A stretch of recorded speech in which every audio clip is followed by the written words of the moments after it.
Well, again, unfortunately, we are having to talk about Farage again. But this also involves my hometown. Um, and I find this definitely quite important. For a number of reasons. When we had, on election night, there was a serious point where, again, if you were watching, we got the exit poll had just come out, and we got the Sky News sort of some of the predictions for their seats, and they were predicting Barnsley North and Barnsley South 99% certainty, according to them, Reform victory. Of course, that didn't happen. Dan Jarvis and Barnsley North, he has a majority of 8,000. So Barnsley North does seem to really be sort of safe at the moment, but of course that's the constituency I sit in, so I'm not going to be sitting pretty for the next couple of years. I've already sort of heard talk about a number of activists what we can do to sort of try and sort of combat Farage, and sort of how we can sort of stem the tide of the UKIP vote and things like that. And certainly I'm going to sort of try and get involved, I think, in some of that stuff this year. Really sort of make sure that the influence of Farage is stemmed as much as possible.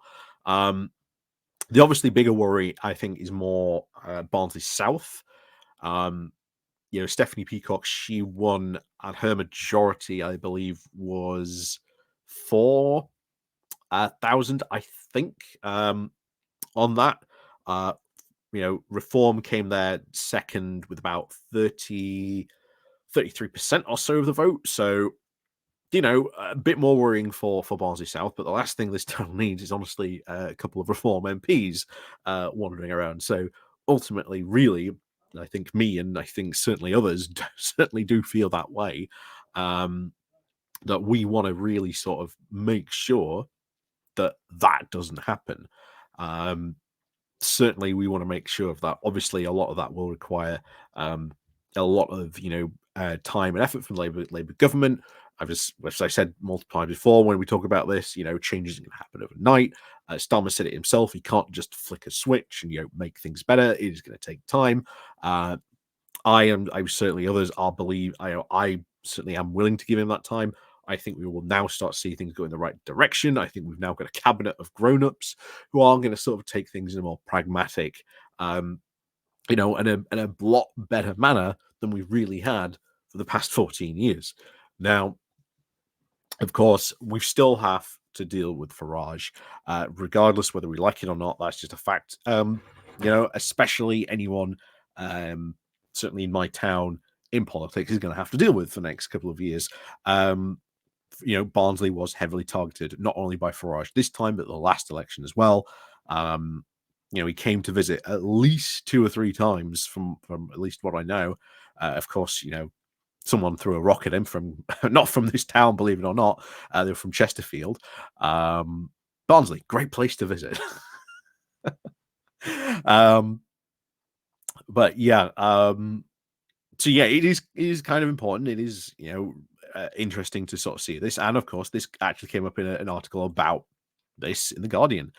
So I really do feel like I want to sort of comment on this and talk more about this, because I think this is sort of very relevant, and what's going to go on. So yeah, we'll probably end up talking about this a lot more, I think, as we go forward from this. So, but before we do begin, please do remember to, like I say, to click on the like, the share button. There is the link down below, the Patreon page, the Buy Me Coffee link, the YouTube thank you button, the Pony Club as well, down below as well. So, as always, thank you very much to everyone who does help and support the channel. Like I say, you can help out just by clicking the like and share button as well. And of course, there's a link down below as well. So, let's crack on into this then, shall we? So this comes from The Guardian. The title of "Everyone is Fed Up. Reform sets its sight on Labour stronghold Barnsley, but Farage still divides opinion." So, Patricia Francis loves her view over Barnsley. Draped across the Pennine Hills, it sprinkles in the June sunshine the day after the general election. The 72-year-old has been here for decades, and she can tell by people's accents with which village they are from. He says Barnsley people don't like a lot of change. He says, but they know what we've got to have it. Plenty, of course, has changed here since the mine shut and the places nearby Grimethorpe. Grimethorpe especially needs a lot of attention. Grimethorpe is very, very bad. Um, it's definitely sort of the worst part of Barnsley in terms of sort of lack of investment and the lack of opportunities there. But it does really need sorting out desperately. But again, Grimethorpe represents probably a lot of other places, just exactly like that, crying out for opportunity investment throughout throughout the north in general. So best known for its colliery and brass band, now immortalized in Brastoff. The park beneath Francis' home can be seen to be the colliery, used to be the colliery slag heap. One thing that has not changed, of course, is Labour's grip on Barnsley. Consistently, boundaries have moved, but Dan Jarvis has been an MP here since 2011, and Stephanie Peacock since 2017. But and of course, many before them. But reform is now hot on their heels. With over 103 constituencies where it came second, its best share was in Barnsley South, with over 33.2% share of the vote. Reform's leader and the majority shareholder, Nigel Farage, made Barnsley a very key target during the election. So, after celebrating his party's victory in 5 seats, Farage said that he suspected Keir Starmer's government could be in trouble pretty quickly, and that he will be targeting Labour. To make inroads, Reform would need to win in Barnsley. Can it? And that is very true. I do agree with that assessment. If Farage is going to sort of again start targeting Labour, Barnsley unfortunately would be the place to start. And I think we've got to start, especially sort of us in Barnsley, really have to start being prepared to push back against sort of Farage and Reform in general on that. So the town has had its share of problems. During the miners' strike, the hairdressers were the first to shut, said Francis. Wives started to buy razors to cut their kids' hair, so the barbers shut down. People then couldn't afford birthday cards or even a fry up or new clothes. And now, of course, the biggest employer locally is ASOS, the fashion retailer. People who have moved away say that Barnsley is now struggling to regain a sense of purpose, but there are attempts to find one. A major regeneration project in the town centre has yielded the Glassworks. The polished new public town square is now flanked by a library, a 13-screen cinema, and plenty of up-to-date shop fronts. And of course, more people are visiting Barnsley since it opened in 2022. As I've said, the Glassworks, all this sort of new stuff, the major regeneration works, has been really good for Barnsley. Really good for Barnsley. But it can't just stop there. It really cannot. There's got to be more stuff than just that. There's a lot of other different types of investment. But the Glassworks, again, by the Labour Council, was a very good place to start. So it continues. Barnsley's facelift only goes as far as that, though. There's a lot of poverty and a lot of deprivation, says James Taylor on his way up to Cheapside past the Friday market stalls. In the mornings, you see a lot of rough sleepers, people in shop doorways.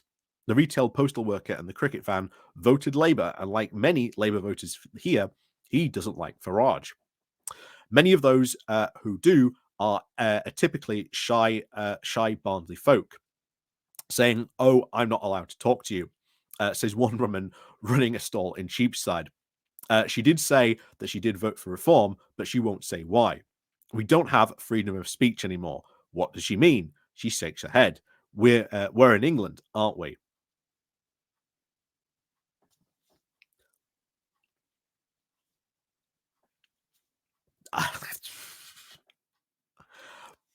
One of the big things we are really going to have to really tackle and sort of start pointing out is that Farage is really offering, what he's offering really is simple, very simple answers to what are very complex solutions. You can't just put a stop on migration. You can't just say, right, I'm pulling the lever, all immigration stops. That's not how it works. His entire economic plan is completely illiterate. You know, if you it's basically Liz Truss's plan on crack. He would absolutely crash the economy. His whole plan for Brexit, making it like doing Brexit properly, would result in us, you know, almost separating and destroying any and all trade relationships with our largest trading partner. That would be an incredible problem, and that would bring only more problems to Barnsley. But there you go. So another young man stops for a few moments, says, "I voted for reform," he says. It seems to be in his early 20s, but doesn't give his name. Labour and the Conservatives aren't working. Why reform? I like how they carry themselves, he said. I like Farage. Why does he like them then? Immigration. What are the problems with immigration? It's got too much, he says. Walking along, everything's getting scruffy.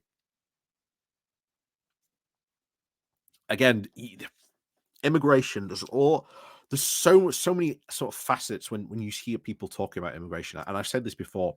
If you listen to people when they talk about immigration, they all of a sudden start talking about housing or jobs or something else, and they've been told, like Farage, that the housing problem, the jobs thing, NHS, that's all by immigrants. They're the ones that are the problem, when it's not. You've got to start telling people why these are the problems, why it's not immigration that's sort of causing many of these problems, and really start to tell them just what's going on. Um, I think it's really, really important. Not just Dan Jarvis and Stephanie Peacock as well, but it's really important. People like myself who sort of live in Barnsley really start to try and figure a way to sort of reach out to these people, and that to me is going to be, I think, the $1 million question. How do we do that? How do we start reaching out to these people and really start explaining to them, it's immigration is not the problem, guys. It's there's a lot of other stuff going on, but it's a lot easier for someone like Farage to come along with an easy soundbite, an easy solution. Just say, "Oh well, the housing problem is a problem because of immigration." Yeah, but it's difficult because to sort of really fight against that, you then have to sort of start explaining it, unpacking it. It's difficult. It's almost exactly the same problem we had during the referendum, where you had the Leave just saying, "Oh, sovereignty, whatever," and then we'd have to maybe even sit somewhere and explain to someone why our trading and relations was so important. It was a lot longer conversation. Just people would just turn off.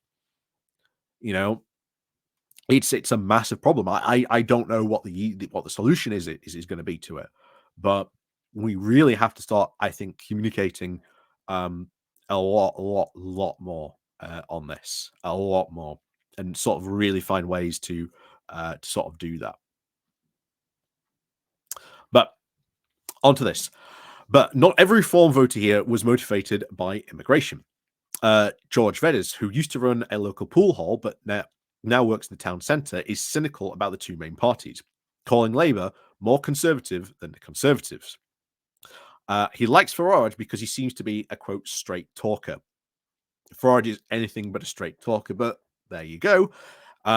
He gives answers that are in the real world. Whether or not you agree with them, and I don't agree with any of the parties about immigration.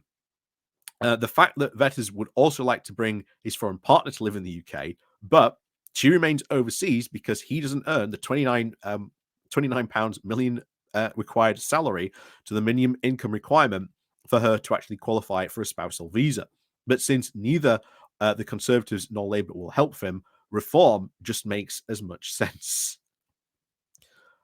Reform would keep that. Reform would absolutely keep that. I think this is something that Labour sort of needs to address about that. I think in terms of spousal requirements, I think it should be just gotten rid of. To be honest, I don't really reason see why it should be kept. I don't see why this guy should be separated from his wife. And like I say, if this guy thinks voting for reform is somehow going to help that, it's not at all. It's not at all.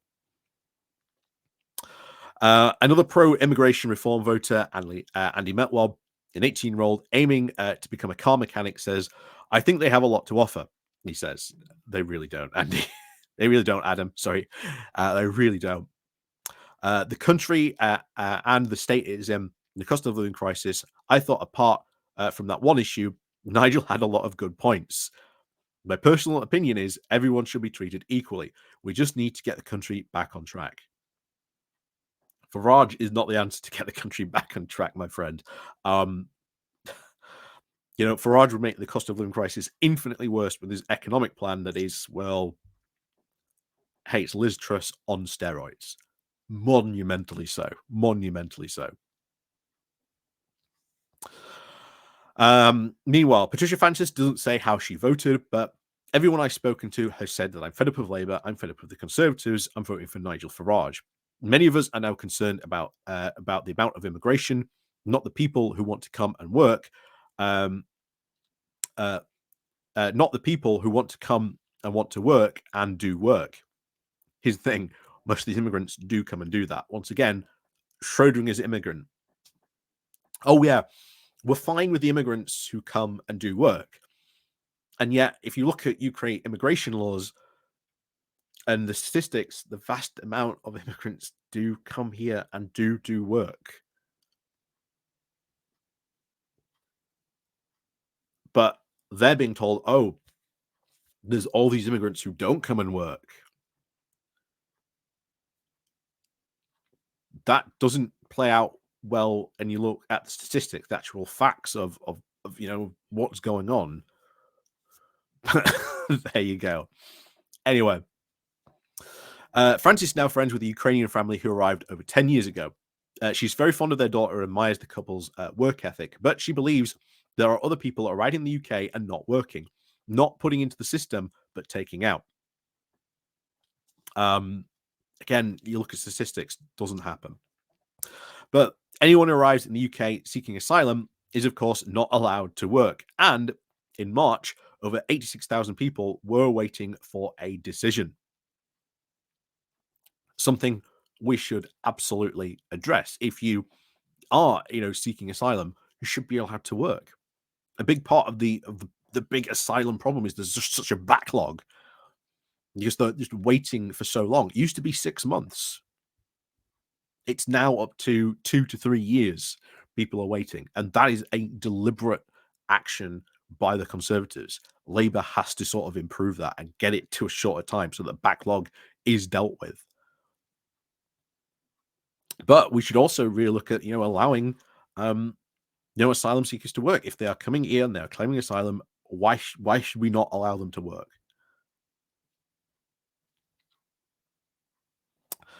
So, the Refugee Council says that most of those are granted refugee status find it very difficult to get jobs because most only have permission to stay in the UK for 5 years.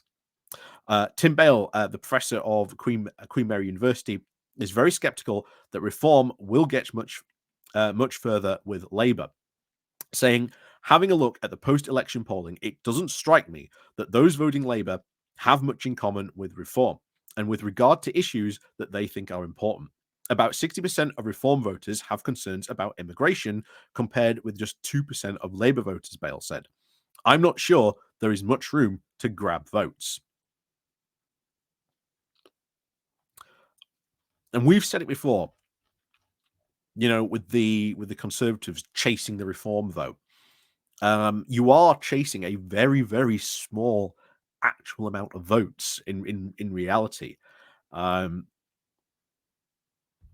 not chasing, 100,000 that would have won them an election. They are chasing very, very small amounts. And that's the reality. And yet they keep on pushing for ever harder. Reform just always make sure it moves further to the right. So it's make sure that it's more harder form of whatever the Conservatives happen to be pushing. Then they can go, we're the real right, we're the real Conservatives here. But we've done many video about that. But honestly, I don't really know what the answer is going to be on this. But I think we have to really start to do a lot more outreach. about each and what would we do about this? How do we sort of reach these people? How do we sort of spread that message sort of a lot more effectively? Um, it is going to be difficult, but you've got Professor Tim Bale. 2% of Labour voters only think Labour immigration is a problem. Well, okay, if Farage quote goes after Labour, you take 2% of the Labour vote, and you also have to remember, if Keir Starmer does succeed and improve people's material conditions over the next few years, and people do feel that things have gotten better, that's going to beat the Reform vote. That's going to beat a lot of the Reform vote. It's also going to beat a lot of the Conservative vote again as well. But we'll have to see how things shape out and happen. Absolutely, we'll have to see how they shape out and happen. But we shall see. So, as always, thank you very much, of course, for watching, and of course, we'll see you all next time.